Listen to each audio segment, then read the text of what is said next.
आज प्रदूषणाच्या विषयावर सभागृहामध्ये प्रश्न उपस्थित केले गेले. सदस्यांनी चांगले विषय मांडले आणि त्याला आम्ही प्रतिसाद दिला. सगळीकडे सातत्याने मुंबईच्या प्रदूषणाचा विषय असा ऐरणीवर आला आहे आणि प्रचंड प्रदूषण आहे अशा प्रकारची चर्चा आहे. या संदर्भामध्ये माहिती देत असताना मी सर्वांना एवढंच सांगेन की आमच्या प्रदूषणासाठी समीर हे ॲप आहे आमचं. त्या ॲपमध्ये आपण ती सगळ्या पत्रकारांनी देखील डाउनलोड करा. ते आपल्याला आपल्या मोबाईलवर ॲप ठेवता येईल. तुम्ही जिथे आहात तिथे रिअल टाइम तुमच्या लोकेशन प्रमाणे तुम्हाला तिथली प्रदूषणची लेवल कळेल आणि तेच ऑथेंटिक सेंट्रल पोल्युशन कंट्रोल बोर्डाच्या मान्यता प्राप्त असं ॲप आहे. बाकी कोणत्याही रिडिंग ज्या आहेत त्या कोणत्याही पुराव्यानिशी लोक सांगतात 600 झालं 500 झालं, तर असं कधीही मुंबईमध्ये झालेलं नाही. मुंबईमध्ये निश्चितच हिवाळ्यानंतर म्हणजे दिवाळीनंतर ते फेब्रुवारीपर्यंत थोडं प्रदूषण आपल्याला जास्त जाणवतं. त्याला मुख्य कारण प्रदूषणाचा ह्युमिडिटीचा वाढण्यामुळे आणि टेम्परेचर कमी असून प्रेशर वाढल्यामुळे कुठेतरी एक स्मॉग तयार होतो. पण आपलं अत्यंत अहितकारी आहे, घातक आहे तब्येतीला. अशा प्रकारच्या पोल्युशनची परिस्थिती आपल्याला मुंबईमध्ये नाही म्हणता येणार. ते अपेक्षेपेक्षा थोडं या काळामध्ये जास्त आहे, जे हळूहळू मार्चमध्ये आता ते कमी व्हायला सुरुवात होईल. प्रचंड मोठं इन्फ्रास्ट्रक्चरची ग्रोथ होत आहे, भरपूर कन्स्ट्रक्शन होत आहे आणि अशावेळी वेळोवेळी नियमांची पायमल्ली होऊ नये यासाठी आम्ही जागरूक आहोत. मागच्या वर्षीचा या काळामध्ये जे पोल्युशन होतं त्यापेक्षा आता आपलं पोल्युशन कमी आहे.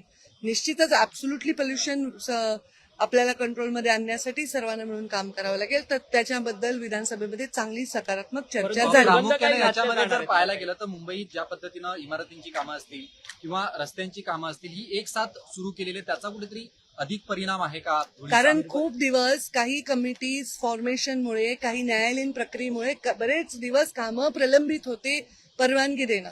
त्यामुळे ते एका वेळी सुरू झाले. आपल्याकडे मेट्रोचं काम चालू आहे, हायवेजचं कामं चालू आहे, दुरुस्तीची कामं चालू आहेत, इन्फ्रास्ट्रक्चरचं काम चालू आहे आणि अशा वेळी जर कामामध्ये नियमावली त्यांनी नाही पाळली तर त्या कामाला बंद करण्याचे आदेश सुद्धा आम्ही दिले. जवळपास आम्ही 1700-1800 कामांना बंदीची शोकॉज नोटीस दाखवून बंदही केले, मग त्यांच्याकडनं कंप्लायन्स करून परत सुरू करायची परवानगी दिली.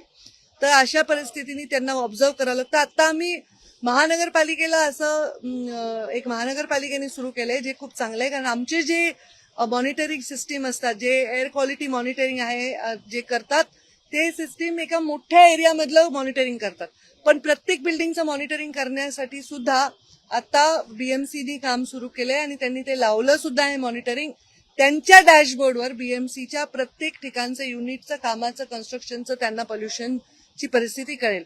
याच्यामध्ये जास्तीत जास्त ह्युमन इंटरफरन्स न करता AI वापरून क्वालिटी कशी मेंटेन करता येईल आणि खरे रिपोर्ट कसे येतील याच्याकडे आमचा कल आहे. आमचं आता ऑथेंटिक सॉफ्टवेअर आहे, आमचं तुम्ही सगळ्यांनी डाउनलोड करा. तर त्या सॉफ्टवेअरला मी माझ्या ट्विटरवर माहिती देते आणि तिथे तुम्हाला पोल्युशन खरं काय कळेल. कोणी म्हणते आज 320 आहे, पण माझ्या सॉफ्टवेअरवर काय दाखवते ते ऑथेंटिक आहे. आणि असं म्हणण्याने आपल्या ग्रोथवर, आपल्यामध्ये येणाऱ्या लोकांच्या मानसिकतेवर परिणाम होत असतो. आज आमदारांनी सकारात्मक चर्चा केली आहे आणि त्याला सकारात्मक उत्तर दिली आहे, चांगली चर्चा. मुंबई महानगरपालिकेच्या हद्दीत येणारी अनेक रस्त्यांची कामं सुरू आहेत सध्या, परंतु अनेक रस्त्यांची कामं जी आहेत ती विनापरवानगी देखील काढली जाते, तिथचे रस्ते खोदले जातात. यापूर्वी देखील मनसेच्या संदीप देशपांडेंनी या सगळ्या संदर्भात आरोप सुद्धा केलेले होते की कोणत्या तरी कंपनीला आपल्या वायर. आता बीएमसीचा विषय मला आपण विचारू नये, म्हणजे हा विषयच माझा नाही. राज्यसभेच्या बाबतीत प्रीतम मुंडेंचं नाव चर्चेत आहे.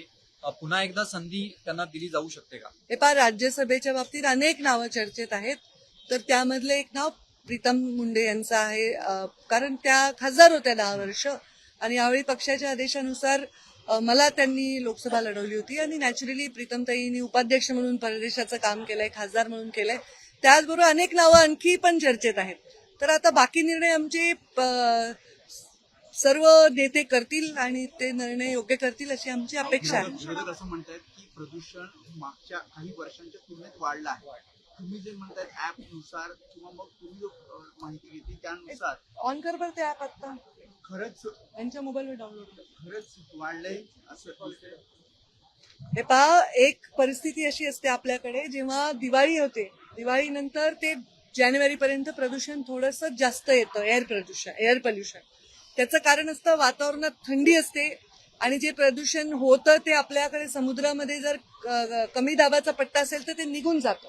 पण समुद्रामध्ये हाय प्रेशर सुरू झालं तर ते प्रदूषण इकडेच रेंगाळतं आणि ह्युमिडिटी असल्यामुळे आणि थंडी असल्यामुळे ते हवेच्या मध्य लेवलला येऊन स्थिर होतं. म्हणून ते दिसायला आपल्याला दिसतं की क्लॅरिटी नाहीये. पण जर तुम्ही मेजर केलं तर ते काही म्हणजे माणसाला हानिकारक या कॅटेगरीत जात नाही बऱ्याच अंशी. काही एरियामध्ये जातं पण मी नाही म्हणणार नाही, कारण प्रदूषण हा विषय असा नाही की आपण जादूची कांडी फिरवली आणि कमी होईल. ते सगळ्यांनी मिळून करायचा विषय आहे आणि वेगवेगळं आहे. जसं ट्रान्सपोर्टेशन आहे, कन्स्ट्रक्शन आहे, इन्फ्रास्ट्रक्चर आहे, या सगळ्या वॉटर पोल्युशन आहे, ह्या सगळ्या गोष्टींना वेगवेगळ्या पद्धतीने हाताळायचं आणि त्याच्यामध्ये आम्ही फक्त विसल ब्लोअरचं काम करतो. बाकी कामं हे लोकल बॉडीज करतात. जसं बीएमसी आहे, अर्बन डेव्हलपमेंट आहे, रुरल डेव्हलपमेंट आहे, परिवहन आहे. असं हे सगळ्यांनी मिळून करायचा विषय. काही मुंबईतलं प्रदूषण पाहता आदित्य ठाकरेंनी पालिकेचे जे आयुक्त आहेत त्यांच्याकडे पण एक मागणी केलेली आहे की हे प्रदूषण वाढत असल्यामुळे जे सरकार जी कामं सुरू आहेत त्यांना स्थगिती देण्यात यावी. आम्ही अनेक कामांना स्थगिती दिली आहे. ज्यांनी कामाची नियमावली नाही पाळली, म्हणजे प्रदूषण का होतं, कामं होतात म्हणून नाही होत, तर कामाला नियम नाही पाळत. एकदा मी स्वतःच कोस्टल हायवेला नोटीस देऊन बंद पाडलं होतं, कारण त्यांचं उघड्यावर होतं ते सिमेंट आणि ते उडत होतं. तर त्यांनी त्याच्यावर वॉटर स्प्रे केला पाहिजे, कव्हर केलं पाहिजे, हे सगळं अपेक्षित आहे. त्यामुळे आपण जिथे नियमाची पायमल्ली होते तिथे आपण नोटीस देऊन काम बंद पाडतो. ते नियमाचं कंपायलेशन करून ते नियम करायला सुरुवात केली की आम्ही त्यांना परवानगी देतो. That's simple. सवाल है कि मुंबई की एयर क्वालिटी को लेकर सभी खासकर जो एमएलए है वो चिंता जाहिर कर रहे हैं, लेकिन हम मुंबई ही नहीं एमएमआर रीजन की भी बात करें तो वहाँ पे भी काफी कंस्ट्रक्शन बड़े पैमाने पे शुरू है। ऐसे में कितनों आपने कभी शो कॉज नोटिस दी जाए अप्लाई किया नहीं किया और क्या कर रहा है डिपार्टमेंट सर? देखिए, डिपार्टमेंट हमारा विसल ब्लोअर का काम करता है. हम लोग पोल्यूशन हो तो उसको काम शो कॉज नोटिस भेजते हैं, उनको पनिश करते हैं या उनको हम दंड देते हैं. पर इसमें सिर्फ हम नहीं करते, इसमें बीएमसी है, इसमें अलग अलग विभागों के भी विषय आते हैं. पर जहाँ कंस्ट्रक्शन की बात है वहाँ हम लोग नोटिस देते हैं. अगर वो पोल्यूशन के नियम, जो पोल्यूशन ना हो इसलिए जो नियम है वो नियम नहीं करेंगे उसका उल्लंघन, तो हम उन्हें नोटिस देते हैं. और अगर बाद में वो जब कर लेते हैं सारे रेगुलराइज चीजें, देन हम उनको परमिशन देते हैं. तो पोल्यूशन की स्थिति जनरली यहाँ दिवाली के बाद पश्चात जनवरी एंड तक थोड़ी सी ज्यादा होती है. पर इसको चिंताजनक होने से रोकने के लिए हम प्रयास करते हैं और रोक भी पाए हैं.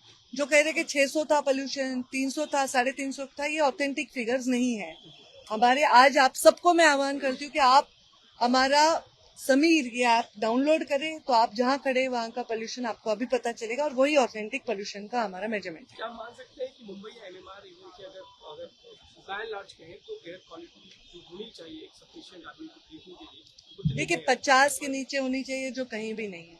50 और 100 के बीच में अच्छी है, 100 से 200 के बीच में मॉडरेट है. तो हम मॉडरेट को बहुत बार क्रॉस नहीं करते हैं. इसलिए जो भी आपको बताए जाते हैं आंकड़े या यूट्यूब चैनल्स पे और कोई न्यूज चैनल्स पे, तो वो आंकड़ों के लिए ही मैं कह रही हूँ कि हम समीर ऐप का आंकड़ों को ही हम उसमें देखे. कोई इंटरनेशनल बोलते हैं कि ऐसा है वैसा है, तो वो सत्य नहीं है. ये हमारा सॉफ्टवेयर है, ये हमारे सही आंकड़े हैं. इंफ्रास्ट्रक्चर में जो काम चल रहे हैं या बिल्डिंग प्रोजेक्ट चल रहे हैं उसमें सबसे ज्यादा पोल्यूशन या डस्ट की बहुत बड़ा चिंता का विषय है चिंता का विषय. आपने कार्रवाई की? देखिए, जब कोई इंडस्ट्री आती है तो रोजगार आता है, वहाँ की आर्थिक ताकत बढ़ती है और पोल्यूशन का विषय भी साथ में आता है. वैसे कोई बिल्डिंग्स बन रही हैं तो कोई बिल्डिंग सिर्फ अभी ये जो पोल्यूशन का विषय उठा वो तो सरकारी बिल्डिंग बन रही है. तो बिल्डिंग बन रही है तो इंफ्रास्ट्रक्चर डेवलप हो रहा है, तो इसको तो हम रोक नहीं सकते. पर उसमें अगर वो नियमों से करे तो हम पोल्यूशन को बहुत हद तक रोक सकते हैं और हम इस बार बहुत अच्छे से रोक रहे हैं. पिछले साल से इस महीने में हम इसको अच्छे तरह से रोक पाए हैं. आंकड़ों से मैं बता सकती हूँ. अगर बात करें कितनों को आपने शो कॉज नोटिस भेजा और स्टॉप हमने और बीएमसी ने मिलकर 1100 से ऊपर 1180 से ऊपर लोगों को शोकॉज नोटिस भी भेजा है. फिर उनसे सारे नियमों का पालन करके फिर उनको हमने गुहार किया. मुख्यमंत्री देवेंद्र फडणवीस ने लिखित रूप में विधानसभा में जानकारी दी है कि महाराष्ट्र में 2 साल में 1,17,000 के करीब महिलाएं और बच्चियां लापता थी, जिनमें से 86,000 के करीब दोबारा रेस्क्यू की गई हैं, लेकिन 31,000 से ज़्यादा अभी महिलाएं लापता हैं. क्या लगता है आप भी महिला हैं काफी? देखिए भाई, जब खुद गृह मंत्री और मुख्यमंत्री बोल रहे हैं तो उसमें मुझे कुछ अलग लगने की आवश्यकता नहीं। उन्होंने जो कहा है ऑथेंटिक गृह विभाग के आंकड़े हैं और उसमें उन्होंने ये दिखाया कि कितने लोगों को वो फिर से ला पाए। तो मैं उसको देखती हूँ कि वो जो रेट है वो सक्सेस है और उसके बारे में पुलिस अच्छे से कार्रवाई करके बचे हुए लोगों को भी लाए। लापता का अर्थ कोई अपने विष से गए हुए हैं, कोई खोए हुए हैं, कोई और नहीं मिल रहे, उसके अलग अलग सबके कारण हैं। तो इसमें मुझे लगता है मुख्यमंत्री जी ने जो कहा है उसके ऊपर मुझे कुछ अलग से कहने की आवश्यकता राजनीति नहीं। करता नजर आ रहा है कि महिलाएं मिसिंग है या उसकी रिकवरी नहीं हो पाती, उनको ढूंढा नहीं जाता, लॉ एंड ऑर्डर बहुत बड़ा विषय महिलाओं के बारे में।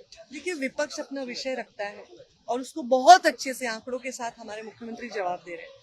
तो हर चीज में एक मुद्दा रखना उनका हक है और उस मुद्दे को सही करना हमारा कर्तव्य है। तो हम अच्छे से कर रहे हैं। मॅडम एक धुळेमध्ये इथलीची प्रदूषणकारी कंपनी येण्यामुळे आंदोलन करत आहे, तर त्याच्यावरती राज्य सरकार काही करणार, कारण की कंपनीच्या विरुद्ध आंदोलनासह बसले, उपोषणाला सुद्धा बसले तिकडचे ग्रामस्थ मंडळी. हे पहा, मला जे माझ्या अधिकार आहे पर्यावरण खात्याचे, त्याच्यात जे आम्ही टिक टिक टिक बॉक्स करून परवानगी देतो तेवढे अधिकार, आणि त्याच्यामध्ये आंदोलनकर्ते कोणत्या कारणासाठी बसलेत ते कारण त्याच्यामध्ये आहेत का नाही हे तपासून पाहावं लागेल. प्रदूषणकारी कंपनी आहे म्हणून ते प्रदूषणकारी कंपनी म्हणजे कशाची तुम्ही तरी सांगा. रसायन कंपनी कसलं रसायन? ती इटलीमध्ये जे घातक रसायन बनवलं होतं हे असंच होतं ना, मग ते आपल्याकडे माहिती नसते पुरेशी, मग आपण म्हणतो एक प्रदूषणकारी कंपनी. अशी कुठली कंपनी नसते जी प्रदूषणकारी नावाची असते. ती रासायनिक बनवत असेल तर ती रासायनिक बनवण्याच्या नॉर्म्स मध्ये असते. जर प्रदूषण करणारी कंपनी असेल तर ते रेड झोन मध्ये जातात. तिथे कोणत्या सिव्हिलाइज्ड अशा एरियामध्ये त्यांना परवानगी दिली जात नाही.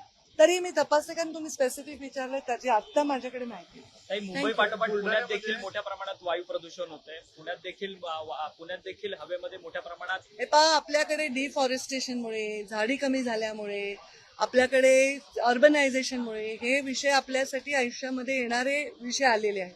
हे चॅलेंजिंग विषय, आणि ह्याला कमी करायचं असेल तर कार्बन कमी केलं पाहिजे, झाडी वाढवली पाहिजे, धुराळा कमी करण्यासाठी नगरपालिकांनी वेगवेगळे प्रयोजन केले पाहिजे, आणि हे सगळे लोकल बॉडीजनी करण्याचे विषय आहेत. नाही केले तर आम्ही नोटीस देतो.